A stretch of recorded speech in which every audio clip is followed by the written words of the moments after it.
नमस्कार साथियों, आप देख रहे हैं दैनिक इंडिया टाइम्स कुलदीप दया के साथ। और आज यहाँ पे गांव भवानिया में डिस्ट्रिक्ट मंदिर के गांव भवानिया के अंदर जनसंवाद रैली हुई थी और यहाँ पे हमारे सीएम मनोहर लाल खट्टर जी पहुँचे थे और यहाँ कुछ सदस्य बने हुए जो यहाँ आए थे। इनके बारे में ये खुद बताएंगे किस लिए यहाँ पे आए थे, क्या समस्या है जो इनकी सुनी या नहीं सुनी, जो भी बातें हैं आपको बताएंगे। नमस्कार जी। नमस्कार जी। ऐसा है, मुख्यमंत्री हरियाणा सरकार यहाँ आए तो हम उनका धन्यवाद करना चाहते थे कि उन्होंने जो है ना हमारे गांव में 67 पक्की नौकरियां दी हैं। उनके गांव कोका में उनके शासनकाल में मुख्यमंत्री हरियाणा सरकार व प्रधानमंत्री नरेंद्र मोदी के टाइम में 8.5-9 साल के समय में हमारे गांव में 67 पक्की नौकरियां हैं, जिसमें जो है ना ITI में इंस्ट्रक्टर हैं, लेक्चरार हैं, 2 MBBS भी हैं, क्लर्क बहुत से हैं। सेंटर और स्टेट दोनों की 67 नौकरियां पक्की मिली हैं। इसके डाटा मेरे पास पड़े। बीच में एक बात हम आपसे पूछना चाहेंगे, कहीं ऐसा तो नहीं कि आप इस बीजेपी सरकार के सपोर्टर हैं या इसके अलावा किसी भी सरकार के? लेकिन अभी फिलहाल आप बताइए। मैं आपको बताऊं ना, तो मैं बीजेपी का बिल्कुल भी नहीं हूं, मैं आम आदमी पार्टी का हूं। लेकिन सच कहने की मेरी आदत है। जिस आदमी ने गरीब के घरों में निष्पक्ष रूप से चूल्हा जलाया हो, तो हमारे गाँव में तो नौकरियां थी ही नहीं, पहले बिल्कुल ही नहीं थी।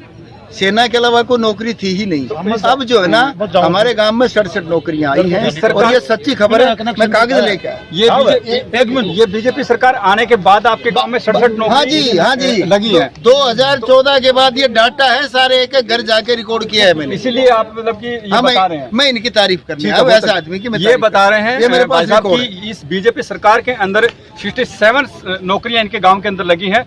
और इनका मैंने जैसे पूछा था कि आप कहीं ना कहीं इस सरकार के सपोर्टर हों, तो इन्होंने बाकायदा मना किया है। ये सिर्फ इसीलिए सामने आया कि इस सरकार के अंदर इनके गांव के 67 बच्चे लगे हैं। मैं तो आम आदमी पार्टी का हूं, लेकिन सच्ची बात किसी की वो कहनी चाहिए। इन्होंने बढ़िया काम किया, गरीबों को घर में चूल्हा जलवाया है। इतनी अभी एक साथी और बने हुए हमारे साथ, इनसे पूछते हैं। सर, मैं रतन सिंह हूँ, कनीना से। बोलिए सर, क्या सर आप यहाँ आए थे? तहसीलदार की शिकायत करने आया था, कनीना तहसीलदार। कौन से तहसीलदार के? कनीना तहसीलदार। क्या नाम उनका? नवजोत कौर। किस बेस पे शिकायत करने है? क्या जमीन के बंटवारे में जी, सड़क पर जमीन आबादी के नजदीक और रास्ते पर जी किसी को भी बराबर हिस्सा नहीं देती जमीन तकसीम मामलों में। दूसरा, अवैध कॉलोनियाँ विकसित की हैं उसने और प्लाटों की अवैध कॉलोनियों में रजिस्ट्री आज भी कर रही है, लेकिन अब उसका तबादला हो गया है यहाँ से फिरोजपुर जिले का। अच्छा, जो उन्होंने यहाँ पे जो रजिस्ट्री करी थी वो अवैध की है? उनके जो अवैध कॉलोनी थी उनमें प्लाट रजिस्ट्री की, उनके अंदर प्लाट काट कर रजिस्ट्री कर चुके हैं। उनके आपके पास प्रूफ वगैरह हैं? उनकी शिकायत कर रखी है, लेकिन शिकायत मैंने पहले डीसी को की, डीसी ने उस पर कोई कार्रवाई नहीं की। फिर FCR चंडीगढ़ को की, कम से कम 10 रिमाइंडर भेजे, 10 के 10 डीसी के पास आए हुए हैं। कल से डीसी का फोन आ रहा है मेरे पास, ADC का, कि भैया आपकी इंक्वायरी की जा रही, क्योंकि मैंने लिख दिया था मैं जनसंवाद पे मुख्यमंत्री के वहाँ ये मामला उठाऊंगा, लेकिन यहाँ मुझे मौका नहीं मिला उठाने। अच्छा, आज यहाँ पे जो जनसंवाद अपने CM मनोहर लाल खट्टर जी का था, इसके अंदर आपको बोलने का मौका नहीं? प्रयास किया लेकिन मौका नहीं। और मैं सोचता हूँ कि ये जो प्रोग्राम है, जनसंवाद प्रोग्राम है, इसमें न तो कोई सरकार का फायदा हो रहा है न जनता का फायदा हो रहा है, ये केवल पैसा बर्बाद हो रहा है। ये आप किस बेस पे कह रहे हैं कि सिर्फ बोलने पैसा बर्बाद हो रहा है? मैं इस आधार पर कह रहा हूँ कि आप आम जनता से पूछ के देखो, क्या उनको कोई फायदा हुआ है?